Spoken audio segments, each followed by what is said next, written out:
वैष्णव जन, स्पंदन गांधी विचार के। वैष्णवजन स्पंदन गांधी विचार के पॉडकास्ट में आपका स्वागत है। हम आज बात करेंगे भारतीय नृत्य कला के बारे में। नृत्य अलग अलग तरह के हैं। भरतनाट्यम है, कुचिपुड़ी है, मणिपुरी है, कथक है, कथकली है। तो इस नृत्य की अलग अलग उसमें हम आज बात करेंगे कथक के बारे में कि कथक क्या है, कैसे सिखाया जाता है, उनके कलागुरु कौन कौन से हैं जो आज उसको आधुनिक दृष्टि से बच्चों के सामने किस तरह से प्रस्तुत किया जाता है। तो आज हमारे साथ कला मंदिर की कलागुरु गीताबेन माथुर हमारे साथ है। नमस्कार गीताबेन। गीताबेन, आपने बारे में आप बताइए मुझे कि आपने कथक कहाँ से सीखा, कैसे कथक सीखने की आपकी शुरुआत हुई, उसके बारे में आप थोड़ी बात करिए। संगीत में मुझे रुचि बचपन से थी, लेकिन मेरी मदर वर्किंग थी। मैंने कुछ टाइम तबला वादन सीखा, लेकिन मदर वर्किंग थी तो बहुत कुछ नहीं करवा पाई। फिर शादी हुई, बच्चे हुए, उसमें व्यस्त हो गई। फिर धीरे धीरे लाइफ चल रही थी, लेकिन फिर मेरी बेटियां थोड़ी बड़ी हुई तो उनको मैंने सब चीज़ें सिखवाना शुरू किया, स्केटिंग, वॉलीबॉल, ये सब। फिर वहाँ मुझे कथक कलानिधि के बारे में पता चला। संगीत में रुचि तो मुझे शुरू से थी, तो मैंने बच्चियों को भी उसमें सिखाना शुरू किया। तो वहाँ पहुँची, बच्चियों को सिखाना शुरू किया, तो वो कहते हैं ना, अपनी भी अंदर से वहाँ सब देखकर, सब वहाँ मम्मियाँ भी सीखना शुरू कर चुकी थी, तो वहाँ सबको देखा। तो वहाँ मुझे वहाँ जाने में मज़ा आने लगा, उनको छोड़ने में। फिर मुझे लगा कि मैं बाहर बैठी हूँ, इससे अच्छा तो मैं भी वहाँ जाके कुछ सीखूँ, कुछ अपनी धरोहर से मैं भी जुड़ूँ। बाहर बैठे रहने में क्या मतलब है। तो मैं धीरे धीरे मैंने वहाँ क्लास ज्वाइन करी। फिर वहाँ क्लास में ज्वाइन करके मुझे इतना मज़ा आने लगा। जो एक लाइफ मेरी एक गृहिणी के तौर पे चल रही थी, धीरे धीरे धीरे वहाँ मुझे एक नई ज़िंदगी मिली, नई ऊर्जा का संचार हुआ मेरे अंदर। फिर तो बच्चे दोनों छोटे थे, लेकिन उनको साथ लेके जाना, कथक सीखना, धीरे धीरे उनकी परीक्षाएं देना। उस एज में परीक्षा देने में शुरुआत में तो थोड़ा डर लगा, लेकिन धीरे धीरे फिर मज़ा आने लगा। फिर मैं अपनी परीक्षाओं में भी उस चीज़ों को एंजॉय करने लगी, मज़ा करने लगी कि मैं एक नई चीज़ सीख रही हूँ और लोग उस चीज़ को अप्रिशिएट भी कर रहे हैं। मेरे जो फैमिली वाले, जो मेरे पारिवारिक लोग थे, वो सब तो पहले तो शुरुआत में उन्होंने मुझे विरोध किया कि क्या सीखने का क्या मतलब है। मेरे खुद के पापा वो शुरुआत में कहते थे कुछ सिलाई कढ़ाई सीख, जिससे तुझे कुछ करने मिलेगा। लेकिन मुझे रुचि तो है ना नृत्य में थी। मैंने कहा पापा वो तो मैं अलग सीखूंगी, लेकिन ये तो मुझे सीखना ही है। फिर मेरे हस्बैंड ने मुझे बहुत सपोर्ट किया। मेरे सास ससुर को भी धीरे धीरे ये चीज़ समझ में आने लगी। आज तो वो लोग बहुत उस चीज़ की मेरी प्रशंसा करते हैं, और हस्बैंड तो मुझे बहुत सपोर्ट भी करने लगे। जो चीज़ मैंने मतलब बचपन में नहीं सीखी, वो मैंने आज इस उम्र में अपने बच्चों के साथ सीखी। बच्चों ने तो फिर भी बंद कर, अभी पढ़ाई की वजह से वो लोग रोके हैं। बंद कर दिया? बंद तो नहीं, वो लोग कहीं ना कहीं करते हैं, लेकिन अब छोटी बेटी मेरी सीख रही है, लेकिन बड़ी बेटी थोड़ा भी रुक गई है। लेकिन दोनों ही कला से तो दोनों ही जुड़ी हुई हैं। और अब मैं भी यहाँ सिखा पा रही हूँ बच्चों को, इस धरोहर को मैं आगे बढ़ा पा रही हूँ। ये मुझे सबसे अच्छा लगता है कि मैं अपनी संस्कृति को, अपने मूल्यों को आने वाली पीढ़ी को दे पा रही हूँ। बहुत अच्छा गीताबेन, आपने इस तरह से आपकी जो शुरू की है यात्रा, और आगे भी बच्चों को सिखा के आगे चला रहे हैं, ये संस्कृति आगे ले जा रहे हैं। बहुत खुशी हुई जान के। पर मैं ये जानना चाहती हूँ, कथक मैंने सुना है कि कथक पहले तो जो कथाकार लोग थे, ब्राह्मण और ये लोग थे, वो लोग करते थे, और इसलिए उसको कथा के साथ, कथाकार के साथ कथक के उसमें लिया गया। तो आप मुझे बताइए कि ये कैसे शुरू हुआ? ये कथक का अर्थ एक्चुअली कथा कहे सो कथक कहलाए। ये शब्द कथा और कीर्तन दो शब्दों से मिला है। प्राचीन काल में ये मंदिरों से शुरुआत हुई इसकी। वहाँ भगवान की आराधना वो लोग इस कथाओं को कह के लोगों को उनकी अभिव्यक्ति समझाने में करते थे। अच्छा। वहाँ पे ये शिव तांडव, कृष्ण लीलाएं, विष्णु वंदनाएं, स्तुति सारी, सरस्वती वंदना, है ना, दुर्गा वंदना, सब यहाँ कथक कलाकार नृत्य के माध्यम से उनको लोगों तक पहुँचाते थे।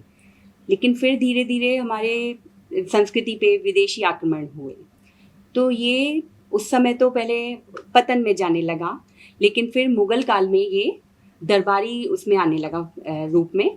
तो वहाँ लोगों ने इसको राजाओं को खुश करने में करना, तो धीरे धीरे उसका पतन होने लगा। ये केवल एक गलत उसमें देखा जाने लगा रूप में। लेकिन फिर धीरे धीरे इसमें अब जब हमारी देश को स्वतंत्रता मिली, सब मिला, तो इसका अब वापस विकास होना शुरू हुआ। अब जो हमारे कला गुरु, उन्होंने इस सबको, हमारी संस्कृति को, उसको आगे बढ़ाया, जिसमें बिरजू महाराज, शंभू जी महाराज, इन सब ने इन सबको विदेशों में भी प्रचार किया, आगे इन सबको बढ़ाया। इन पूरे विदेशों में इस हमारी जो कथक की वो है जो जुड़ा हुआ है सब सांस्कृतिक वैल्यू से, उन सबको विदेशों में भी पहुंचाया। बहुत अच्छा। पर इसमें आप जब सिखाते हैं गीता में, तो इसमें कौन कौन सी बातों को आप लेते हैं, किस तरह से? जैसे भरतनाट्यम है तो मुद्राएं सिखा रहे हैं, उनके स्टेप सिखाते हैं, वो आडव और ये सब होता है, तो उस तरह से कथक में क्या होता है? कथक में देखिए चक्कर, इसमें पैरों का संचालन और तत्कार, हस्त मुद्राएं, सभी चीज़ें आती हैं। और इसमें भाव अभिव्यक्ति, जो इसका मेन है ना रूप है, हाँ। वो है। तो इसमें भावों की प्रधानता रहती है। अब इसमें 3 घराने हैं, तो ये इसमें जो लखनऊ, बनारस और जयपुर घराना, तो लखनऊ घराने में नज़ाकत और भावों की प्रधानता है, और जो जयपुर घराने हैं उसमें तत्कार और पद संचालन है, और वहीं बनारस घराने में भावों को ज़्यादा महत्व देती हैं। तो आपने कौन से घराने का? जयपुर घराने का सीखा हुआ है, जहाँ चक्कर, पद संचालन, भाव, सभी की प्रधानता है। अच्छा। तो इसमें सारे घरानों में सब थोड़ी थोड़ी अलग अलग है, लेकिन बाकी इनकी सबकी एक वो है कि हमारी सांस्कृतिक मूल्यों से सबसे जुड़ा हुआ है। सभी में भगवान की अभिव्यक्ति, भगवान की आराधना, वो सबसे ही बच्चों को, उन सबको सिखाया जाता है, उनसे उन्हें जोड़ा जाता है, ईश्वरीय रूप आता है इसमें। ये सबको अपनी बहना मूल्यों से सबको जोड़ता है। जी।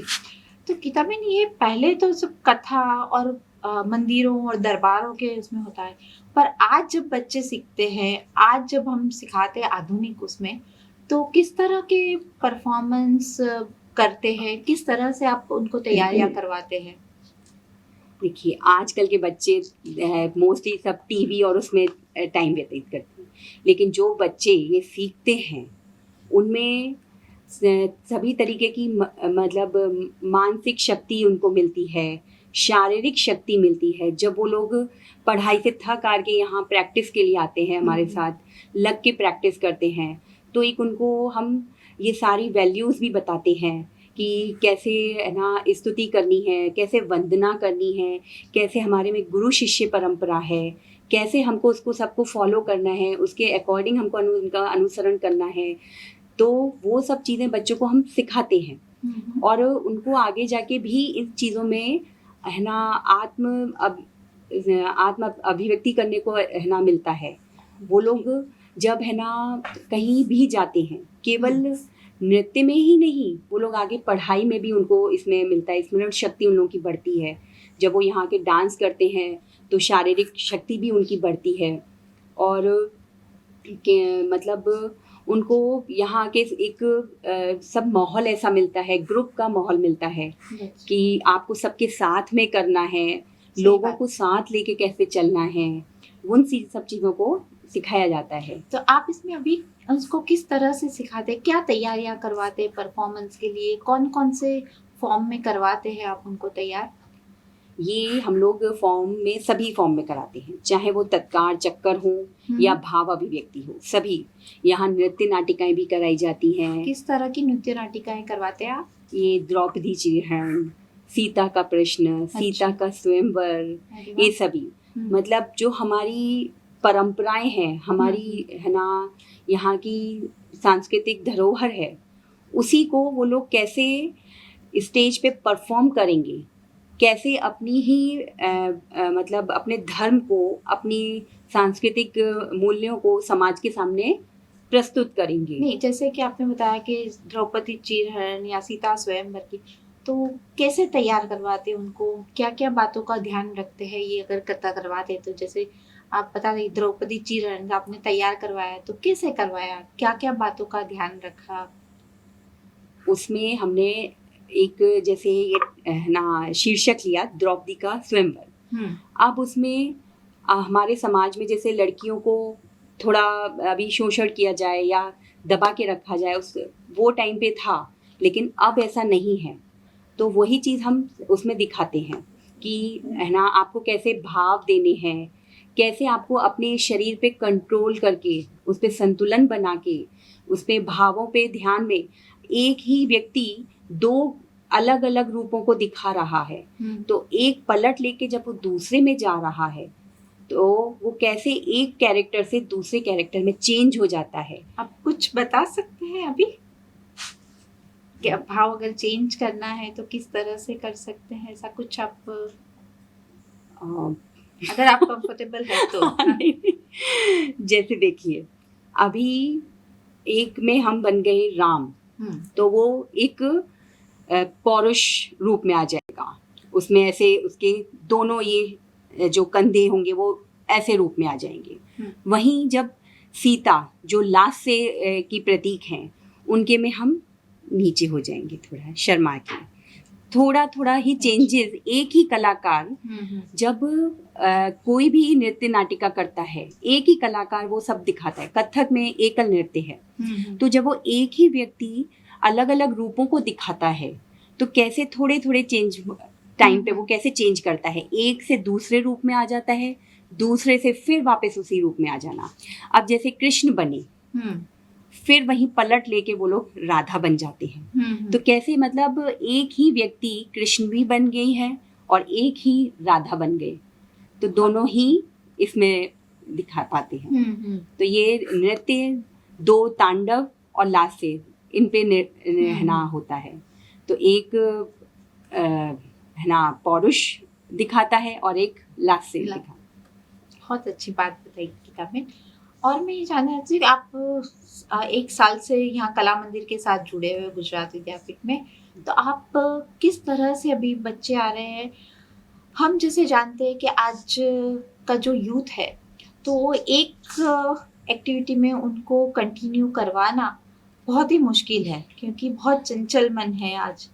तो उन लोगों को आप किस तरह से सिखाते हैं, किस तरह से वो एक के बाद एक आगे पड़ाव पार करते जाए, सीखते जाए, तो कैसे करते हैं आप? हाँ, ये बात सच है कि शास्त्रीय नृत्य बहुत साधना का विषय है। इसमें हर चीज़ धीरे धीरे हर एक चरणों में होती है। ये नहीं कि एक वो आजकल का जो बॉलीवुड संगीत है, फटाफट किया और हो गया। यहाँ ये एक साधना है। यहाँ धीरे धीरे हम स्टेप वाइज सिखाते हैं उनको कि पहले आपको ये सीखना है, धीरे धीरे। यहाँ मेरे पास जो स्टूडेंट्स आते हैं उनमें लेडीज़ भी हैं बड़ी बड़ी, तो इसमें उम्र का कोई वो नहीं है कि आप इस उम्र में नहीं सीखेंगे या इस उम्र में नहीं सीखेंगे। लेकिन आप में एक है ना जज्बा होना चाहिए, धैर्य होना चाहिए कि आप इस चीज़ को धीरे धीरे स्टेप वाइज धीरे धीरे हर एक चरणों को सीख पाएँ। तो वहाँ यहाँ हम लोग जब उनको सिखाते हैं तो हमको यही बताते हैं कि ये अब आप जब धीरे धीरे करोगे, इतने सालों में करोगे, तब आप में कैसे अंग शुद्धि आएगी, कैसे आपका व्यक्तित्व निर्माण होगा, कैसे आप हर जब आप एक साल में सीखे हो और आप जब 10 साल में जाओगे, तो कैसे आपके में सारा व्यक्तित्व परिवर्तन होगा, आपकी कैसे अंग शुद्धि आपके इन सब पे कला की साधना पे निर्भर करेगी। तो वो है ना कलाकार और गुरु दोनों में ही निर्भर करता है। जी, बहुत अच्छी बात है। तो पर जब आप बता रहे हैं कि दोनों एज के बच्चे भी आ रहे हैं और बड़े भी आ रहे हैं, तो दोनों को साथ में लेके सिखाना आपके लिए भी बहुत मुश्किल होता होगा, क्योंकि बच्चों की ग्रास्पिंग अलग रहती है, बड़ों का अलग रहता है, पेशेंस की बात अलग रहती है, क्योंकि बच्चों में नहीं होती है। आजकल तो हम देखते भी है कि जब माता पिता रखने आते हैं तो उनको होता है कि अगर उन्होंने थोड़ा सीखा तो थोड़े दिन बाद उनका बच्चा परफॉर्म करना चाहिए, और आप जो सिखा रहे हैं उसमें समय की ज़रूरत है ज़्यादा, तो उनको आप कैसे वो करते हैं? उनके माता पिता को भी समझाना है, आपको बच्चों को भी उस तरह से पेशेंस देना है, तो उसको कैसे आप मैनेज करते हैं? कथक एक्चुअली महासागर है कला का। तो जब हम शुरुआत में सिखाते हैं तो उनको बताते हैं कि धीरे धीरे तत्कार पे आपको है ना प्रैक्टिस करनी है, धीरे धीरे उस पे आपको हस्तक पे प्रैक्टिस करनी है। तो वो लोग धीरे धीरे समझ पाते हैं, वो बात सही है, लेकिन ये एक महासागर है, कला है बहुत। तो हम उनको धीरे धीरे हर स्टेप बाय हर चीज़ें बताते हैं कि आज आपको ये है ना हम सिखा रहे हैं, तो कल आपको इसकी कैसे लय बढ़ा के प्रस्तुत करनी है। तो उनको पता चलता है कि अब जब लय बढ़ेगी तो आपको कैसे अपने शरीर पे कंट्रोल करना है, कैसे आपको अपनी है ना भावों पे कंट्रोल करना है। वो हम सब उनको जब बताते हैं तब उनको समझ में आता है कि इसमें तो बहुत सारी चीज़ें हैं जिसे उन्हें सीखने में टाइम लगेगा ही लगेगा। उनके माता पिता को भी हमको समझाना पड़ता है कि जब ये आपके पास बच्ची सीख के जब आप उसको देखोगे, मेरे पास एक 4 साल की छोटी सी बच्ची आती है। अच्छा। तो वो बच्ची मतलब उसको मुझे लेके खड़ा करना भी उसको वो बहुत मुश्किल काम होता है।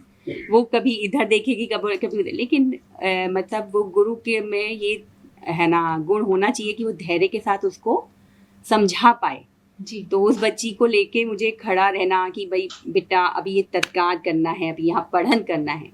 लेकिन आप देखेंगे वो बच्ची अभी मेरे से 6 महीने से करीब सीख रही है, तो वो उस बच्ची में अभी 6 महीने में ही इतना अंतर आना शुरू हो गया। तो अब उसकी मदर को ये चीज़ समझ में आई कि जो मैं उसे है ना अगर है ना अभी ये चीज़ समझाना शुरू कर रही हूँ, तो जब वो एक बच्ची 10 साल की 15 साल की होगी तब उसके में कितना अंतर आएगा।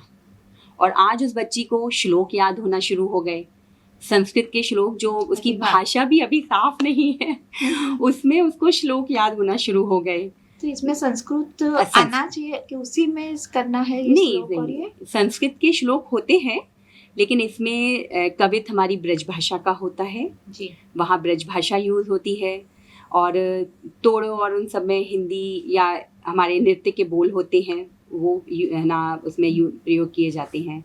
तो ऐसा नहीं कि आपको संस्कृत आनी ही चाहिए, लेकिन श्लोक तो हमारी, मैंने कहा ना, हमारी संस्कृति से मूल्यों की धरोहर है।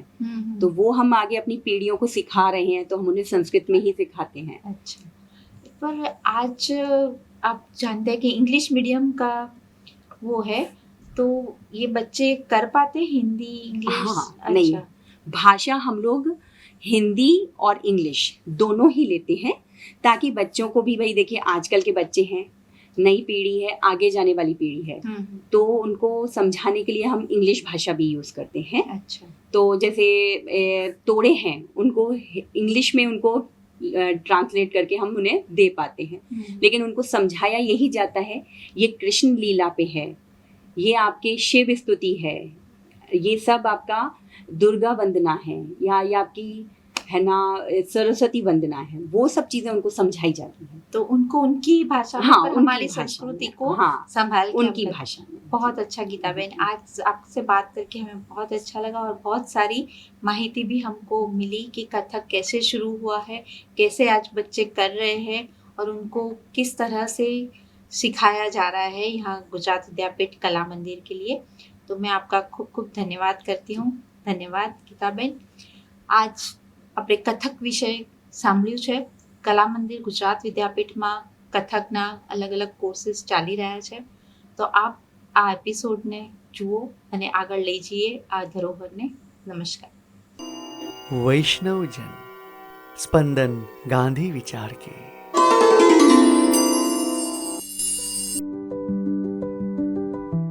ગુજરાત વિદ્યાપીઠનું વૈષ્ણવજન સ્પંદન ગાંધી વિચારના પોડકાસ્ટ વિવિધ ક્ષેત્રના તજજ્ઞો સાથે સાર્થક સંવાદ કરે છે।